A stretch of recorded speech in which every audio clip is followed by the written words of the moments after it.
I don't know if you heard, but Georgia Tech has made something of a splash as of late. They beat FSU in week 0, then beat Georgia State in their home opener. Even Sheamus is on their team now from the WWE. The Jackets are everyone's new favorite team all over again. Well, it's safe to say that the same thing has not happened in this Georgia Tech dynasty. Through 2 games, this team has looked like a rambling wreck, and not in a good way.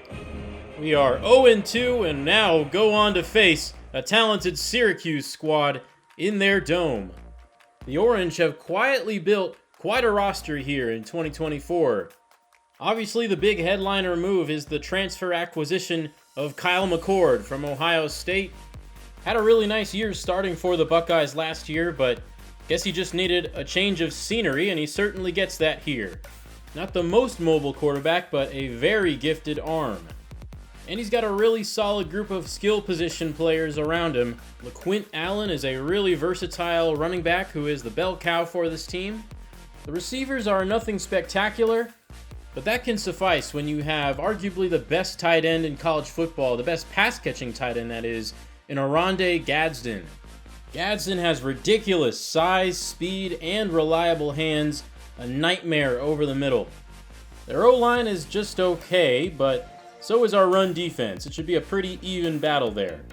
This defense prides itself on stopping the run and being really disciplined in pass coverage. No superstars on the defensive line, but they do have a tackling machine here in Marlowe Wax, and an extremely deep secondary highlighted by Jaden Bellamy, Darian Chestnut, and 6'4 safety Justin Barron. Alright, it's time to see how we stand up to our first true road test of the season. Syracuse will start with it, and LeQuint Allen will gain 5 up the middle. This Syracuse team plays fast. They get to the line in a hurry.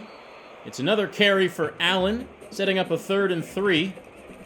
The first pass of Kyle McCord's day is into double coverage and over the head of Umari Hatcher.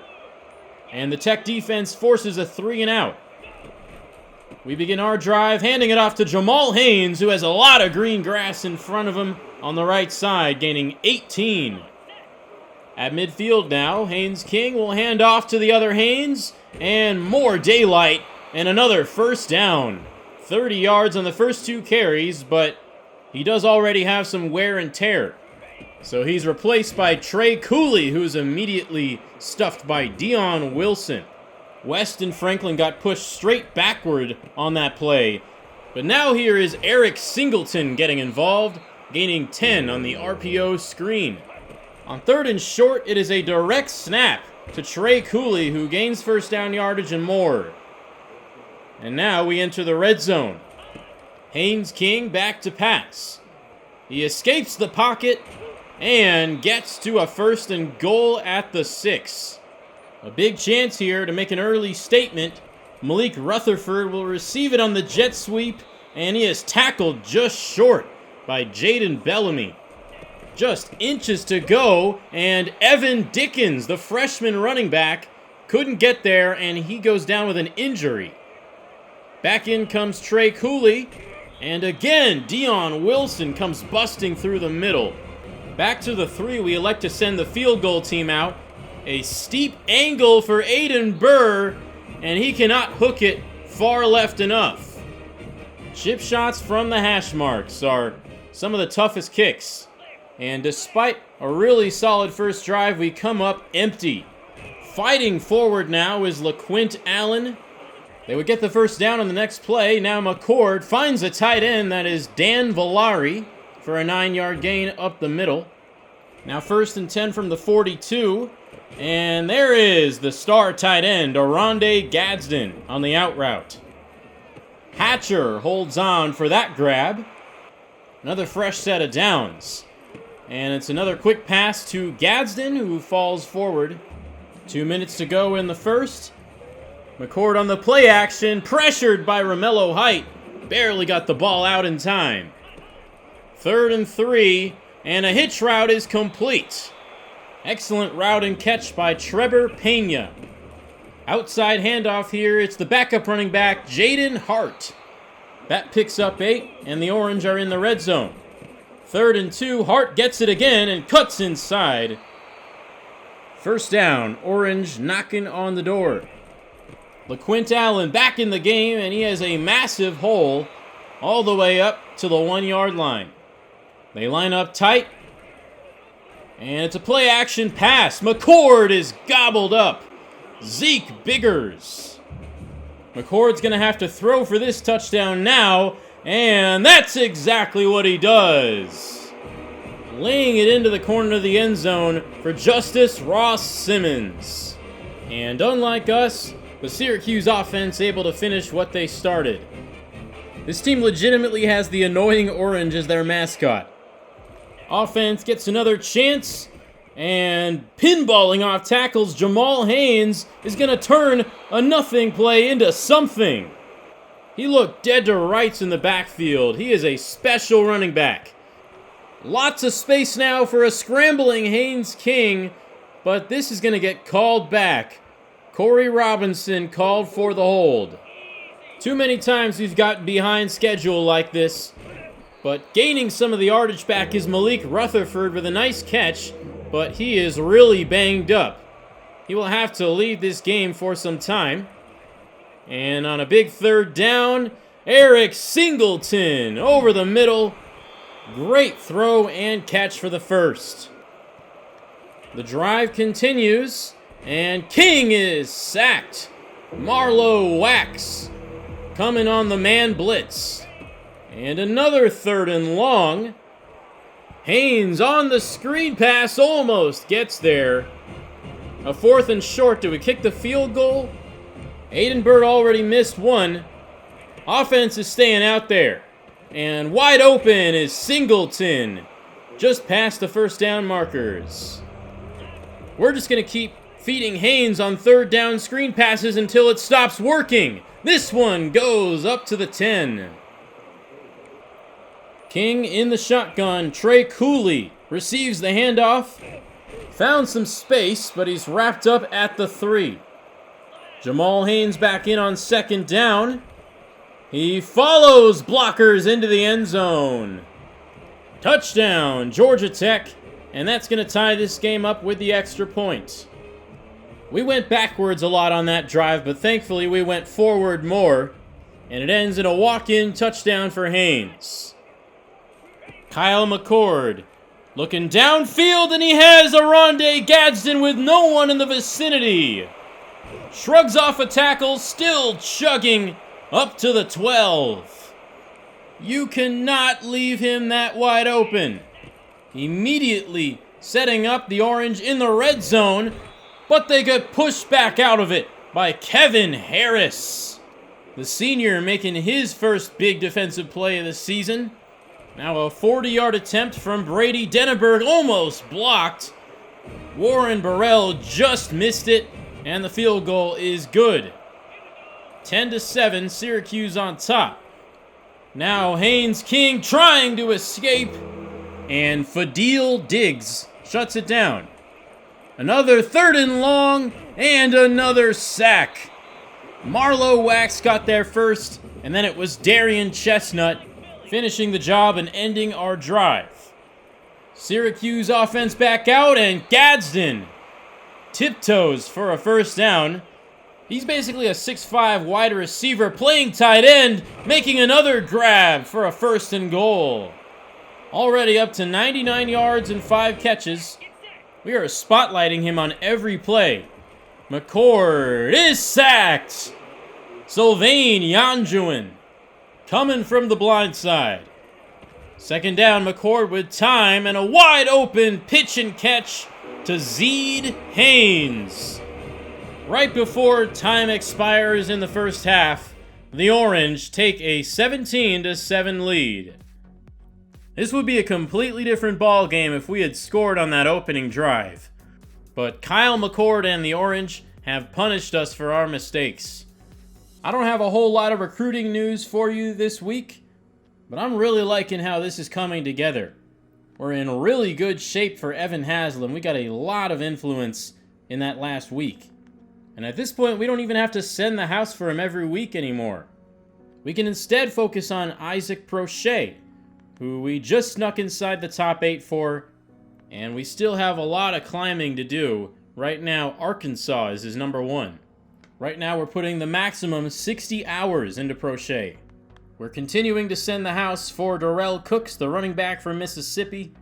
We made up a lot of ground on him last week, but we still have LSU to beat, which is going to be very tough.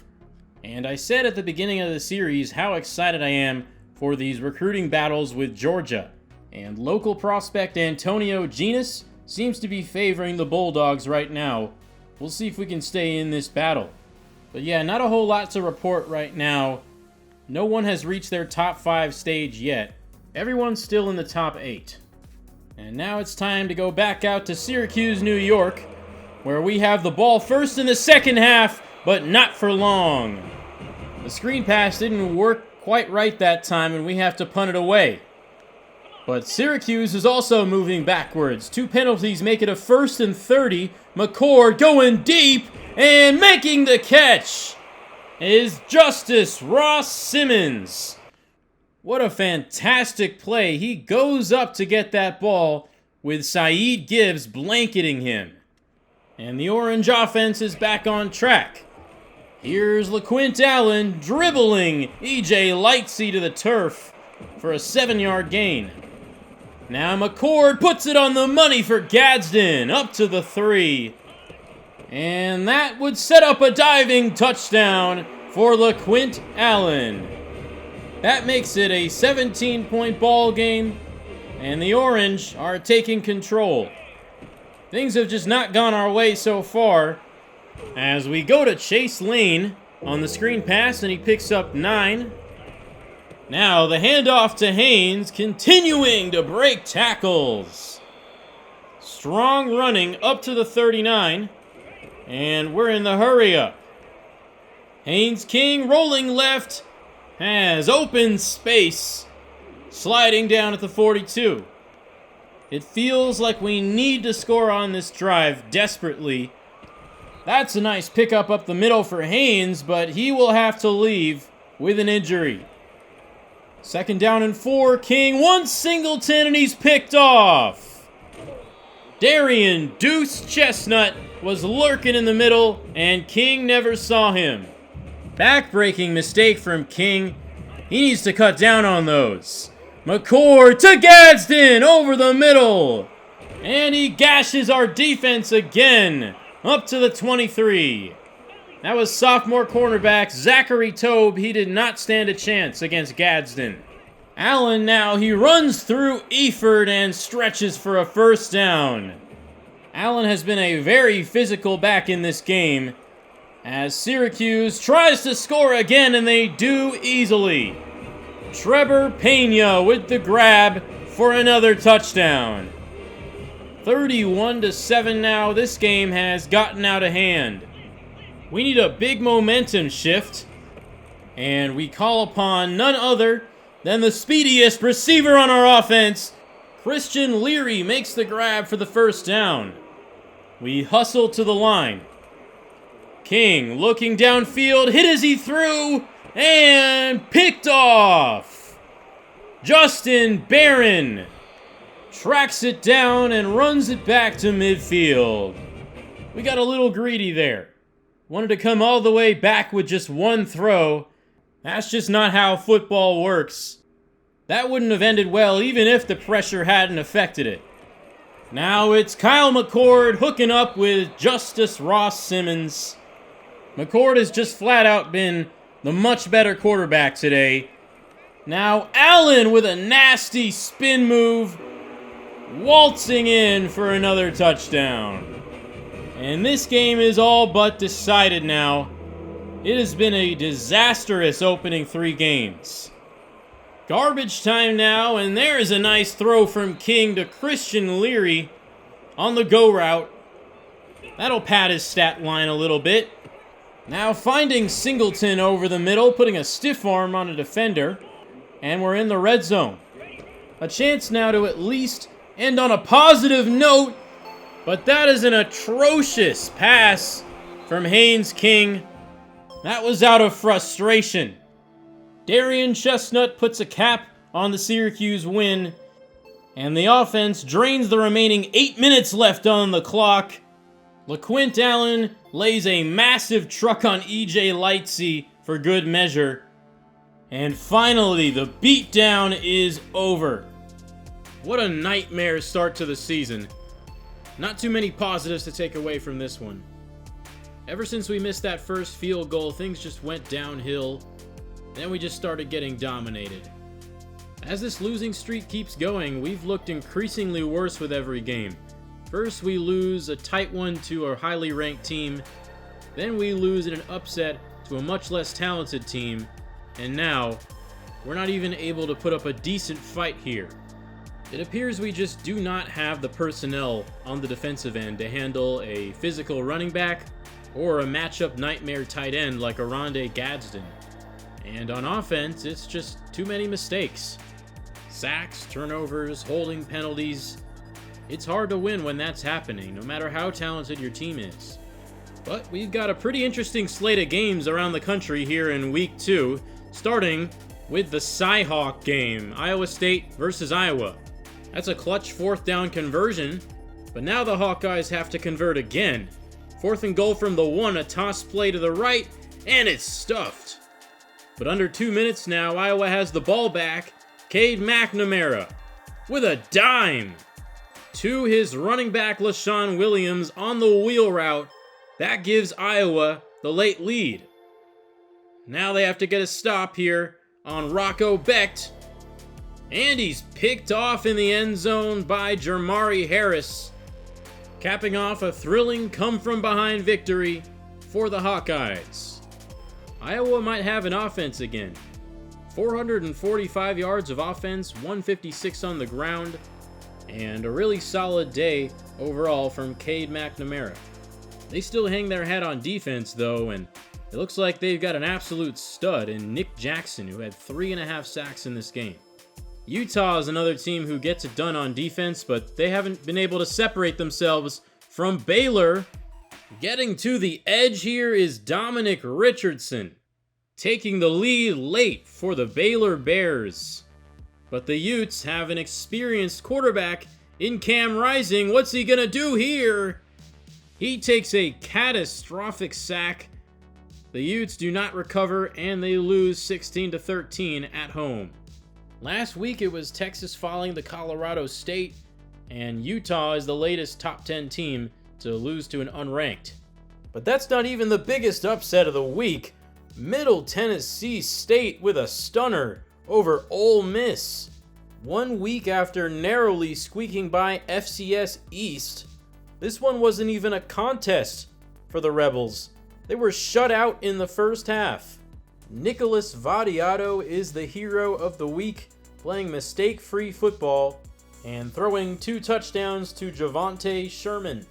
Meanwhile, Jackson Dart, the senior who a lot of people picked to win the Heisman going into the season, struggled against a defense that went 4-8 in Conference USA last year. I mean, wow, what a development. I guess they really needed Quinshon Judkins. They are falling apart without him.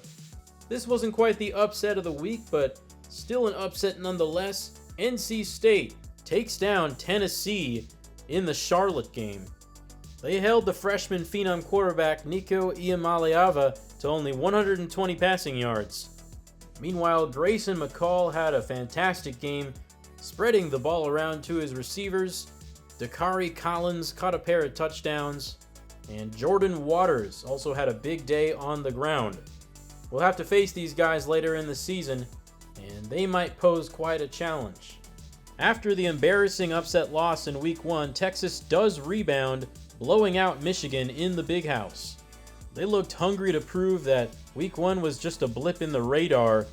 Star receiver Isaiah Bond was electric in this one. 3 receptions, 2 of them going for explosive touchdowns.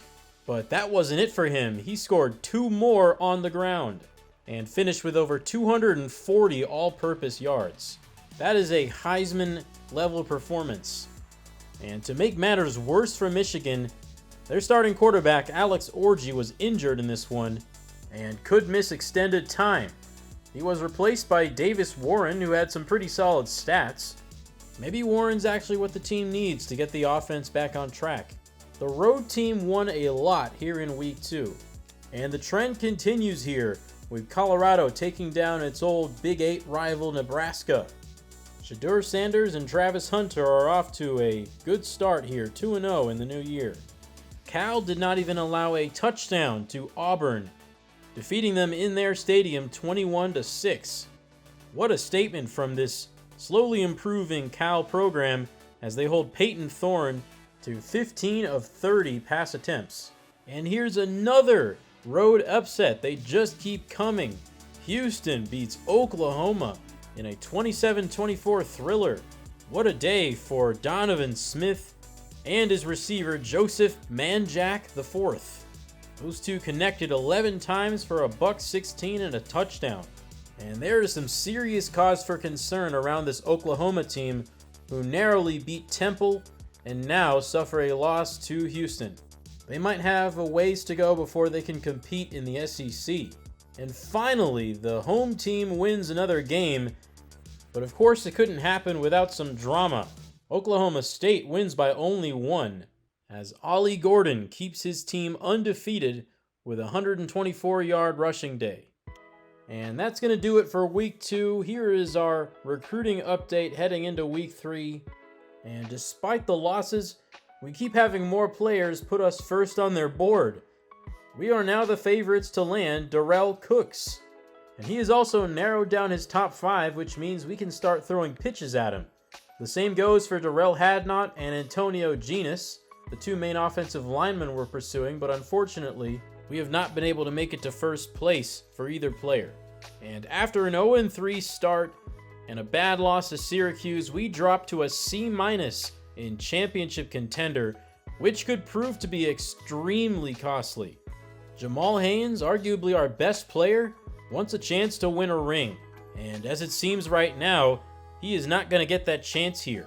And if we keep losing games like this, it's only going to put us at higher and higher risk of losing our best player. And Haynes isn't the only guy we might lose.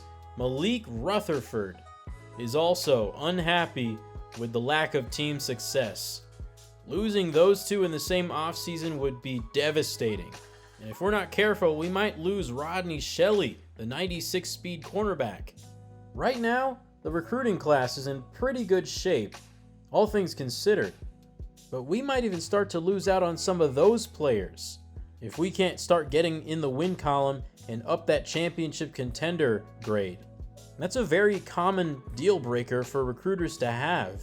You would hope, though, that the players who are already interested in us wouldn't have that deal breaker, though, because if they did, they probably wouldn't be interested in us.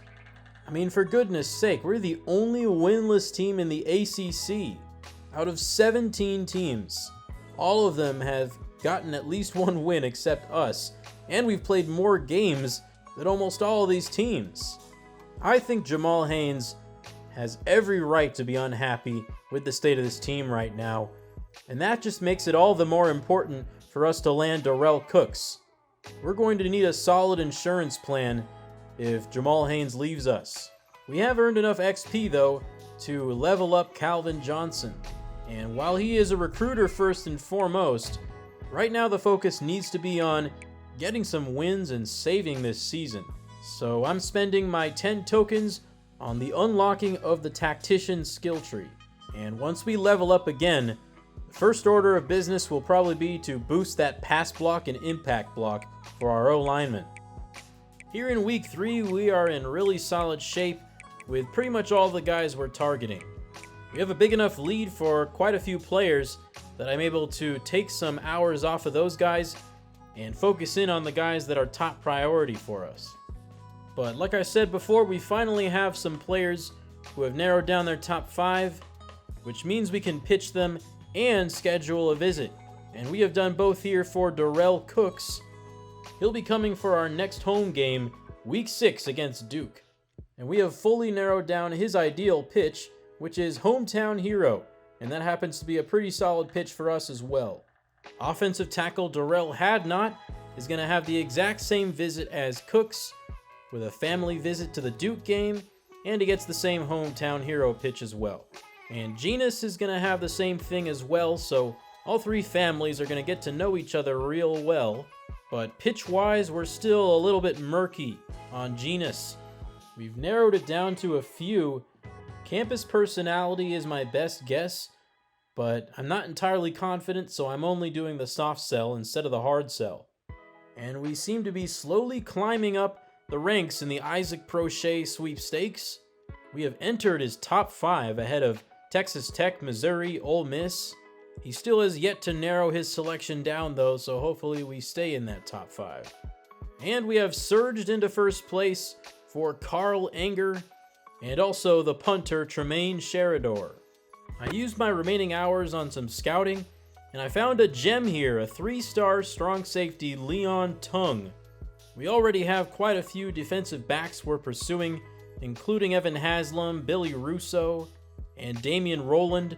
Those are obviously the priorities right now, but in case we lose out on one of them, I think Tung will be right there waiting for us, and he looks like a man coverage specialist with decent speed, maybe better as a cornerback. Alright, I'm going to make this a 2-game episode. We got another game here in Week 3 against FCS East. I was really hoping that our first win would be before this. This should be a pretty easy game. I do expect a win, but then again, they did just beat Ole Miss. It'd be pretty embarrassing to lose this one. And we return to Bobby Dodd, hoping to atone for the Week 1 loss. I'm sorry, is that a completely empty upper deck? Are my eyes deceiving me? Oh my goodness. Our fans have given up on this team. Granted, it may be that it's an 8 p.m. game against a bad opponent, but look at that upper deck. Not a single fan in sight. I feel like a failure to this Georgia Tech program. We better win here against 68 overall quarterback Brock Ladler. The Astronauts do run a triple option flexbone offense, and the first play goes bad. The ball's on the ground, but the offensive lineman recovers it. A disastrous opening. The ball was sitting on the ground for like 5 seconds. Romello Height chased after it, but I'm not sure what he was doing. Diving over it like that. I thought he was going to dive onto the ball. That was hilarious. 2 plays later, he gets a sack on Brock Ladler, and it's a 4th and 28. Great start for the defense, obviously aided by that option miscue. Christian Leary returns the punt, and we have great starting field position. Even the lower bowl is barely even half filled. This is a rock bottom moment. We get a first down here on our patent screen pass to Jamal Haynes. And I figured this game would be the right time to pull out the Paul Johnson triple option. That play is going to get called back, though, as Corey Robinson is called for a hold. 2nd and 18. Haynes King pressured quickly. Couldn't get the ball out cleanly. Both our guys on the left side lost their blocks. 3rd and 18. Another instant pressure given up by Joe Fusel. That is unacceptable. His deal breaker is pro potential. If he keeps playing the way he's playing, I'm not sure he has much chance of becoming a pro. That pass just barely good for an Astronauts first down. Schwartz on the reception. And Cooper York, the fullback, gets a lot of carries for this team. That one moves the chains. They fake it to York, and Jarvis May, the running back, has daylight down the right sideline. Another first down. That one went for 20 yards. That fullback dive is erased by Horace Lockett, the big run stuffer. 3rd and 9. The tight end makes the catch, and we get a generous spot there. I think that was a first down. On 4th and inches, the Astronauts will go for it. Run up the middle, and Zeke Biggers and Kyle Leaford stop it in its tracks. Turnover on downs. Haynes King will roll out of the pocket, and he's going to scramble for 8. We had another holding penalty set us back the play earlier. King wants Scyther on the drag route, and he gets the yak. Up to the markers. Now a 3rd and inches situation. Jamal Haynes. Room to run for the first down. Nearly at midfield. It's a screen pass to Singleton. Lots of space. Tries the spin move. Doesn't work. Tackled at the 32. Already moving the ball better than last drive. There's Trey Cooley up the middle for a good chunk. But it's Joe Fusel again, screwing it all up. He has been very frustrating so far. Back to a 1st and 20. King outruns defenders, and he will gain the penalty yardage back. 3rd down, we go to the screen pass again, but that one doesn't develop in time. Setting up a 48-yard attempt for Aiden Burr, and that is through. We take a 6-0 lead, but our offense continues to be allergic to the end zone. Romello Height blows up that toss play in the backfield. I sense a big day from him. He's already had a great year so far. But how about Horace Lockett? He's already got some dominant run stuffs as well. 3rd and 17. Ladler will try to pass. That's going to be called a fumble, but the lineman recovers. And Big Micaiah Scott is going to be credited with a strip sack. Offense gets the ball back, and that's how the mid-screen should work. That goes for a first down to Christian Leary. We're going to dial up a shot play. Rutherford can't come down with it. Another 3rd down. King finds Avery Boyd, who cuts upfield inside the 10. Maybe now the offense is settling down. Astronauts with an all-out blitz, and we throw right into it. Touchdown for Eric Singleton Jr. And that puts us up by 2 scores. 13-0. Astronauts are going to continue their 3 yards in a cloud of dust. More like 0 yards in a cloud of dust. Horace Lockett with another stop. That drive goes nowhere. And we convert a nice pass on 3rd down to Singleton, who is making a living off of those slant routes. King with a deep shot, and it's caught by the tight end, Brett Seither. Excellent ball placement. Leading it inside, only Seither could grab it. Those two on the same page as we're set up at the 7-yard line. Haynes King will improvise and drop it off to Jamal Haynes for another touchdown. And the Yellow Jackets are in total control so far, something that has not yet happened this season. Astronauts have been totally shut down, and the entire D-line gets there for a sack. And we're going to get the ball back one more time in this first half. King, over the middle, it is Singleton again with a big gain. Trying to end this game by halftime. King, protected, finds Rutherford. Streaking across the field, and another first down. We could do the field goal here, but I think 6 seconds is just enough time for one more shot. King lobs it up for Singleton, and he's got it! Double coverage, doesn't matter. Touchdown, Georgia Tech. This guy's incredible. Exploded onto the scene as a true freshman, and it looks like he's only getting better. Over the shoulder, sandwiched by defenders. Wow.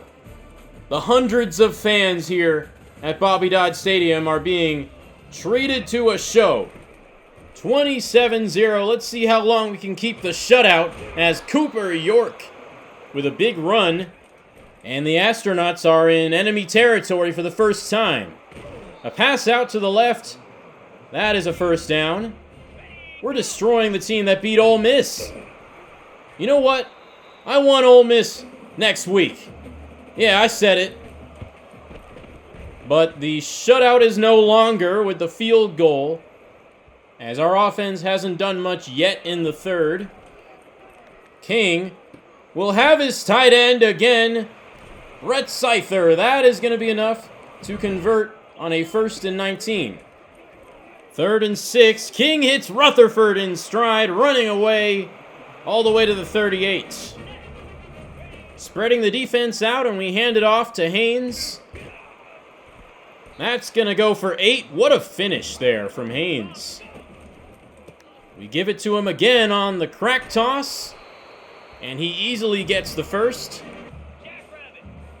Inside the red zone now. Haynes again cuts upfield, but it's wiped away by another penalty from Joe Fusel. Honestly, he might be playing his way to the bench. Pressure on third down, and guess who gave it up? Joe Fusel again, as the drive only results in a field goal. Fourth quarter now. Brock Ladler starting to attempt some more passes. That was a nice timing completion for the first. Dropping back and immediately sacked by Romello Height. He's having a monster game. 2.5 sacks, 5 tackles for loss. 3rd and 15. Ladler completes. Lobbed it right over the head of Saeed Gibbs. Another third down play. Ladler up the middle. It's complete to the running back. That's only his 8th completion of the day, 75 yards. But he's passing a lot more now, and he's looking pretty good. Finding a receiver right on the sideline. Ladler throwing right and caught again. Past the markers. Ladler getting into a rhythm here as Jarvis May loops around, beating Romello Height and getting a first down. 8-yard line here. Astronauts threatening a touchdown. Another completion. Setting up a 4th down from the 2. They run it up the middle with Cooper York, and he goes nearly untouched for the score. Under 4 minutes to go now as we try to pad the lead. Haynes King is intercepted. The safety lurking in the middle. And all of a sudden, this is looking like much less of an impressive game for us. Ladler is still playing to the final whistle. That is another great pass. I would really like to not allow a touchdown here. Ladler protected, fires over the middle. It's caught. Rodney Shelley couldn't cover the tight end. Ladler from the 12 to the pylon, nearly intercepted. Saeed Gibbs couldn't hang on. That's the 37 catch rating showing itself. Another chance for Ladler. Wide open is Cooper York in the flat. And after a dominant first half, we are being outplayed in the second. A touchdown would be nice here just to make us look better. King launching one to Christian Leary. They cannot match his speed as he goes for 6. Despite everything, Haynes King does have nearly 300 yards and 4 touchdowns. We go for 2. That pass lobbed up. Malik Rutherford made the grab, but could not keep his feet in bounds. Under 2 minutes. Pass over the middle. No one near him. What are we doing? Ladler wants another touchdown, but he's going to have to wait. Romello Height with his 3rd sack of the day. 3rd and 7. Another sack for Romello Height. He's going to finish this game with ridiculous stats. 4th and 13. Ladler's pass complete to the right side, and the drive continues. So close to being able to just kneel this one out, but Ladler fires it deep, nearly picked off. That one dropped by Omar Daniels. Ladler is sacked again by Height. That is number 5. 3rd down. Ladler going deep. Complete. That is an absolute beauty. Ladler and the Astronauts not going down without a fight. To the end zone and a toe-dragging catch for a touchdown.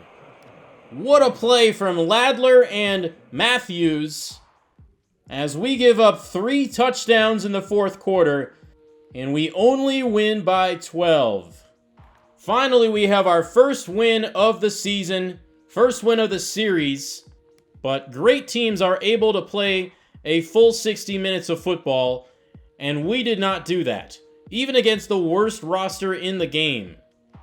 I feel very empty after this win. It just felt really wrong.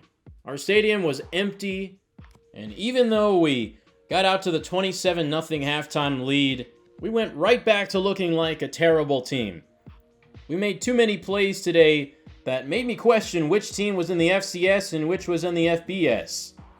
Our defense made 68 overall Brock Ladler look like a competent FBS quarterback. But at the end of the day, a win is a win, and we have a lot of football left to play this year. Around the country, we had another upset-filled weekend of college football, which thankfully did not include us.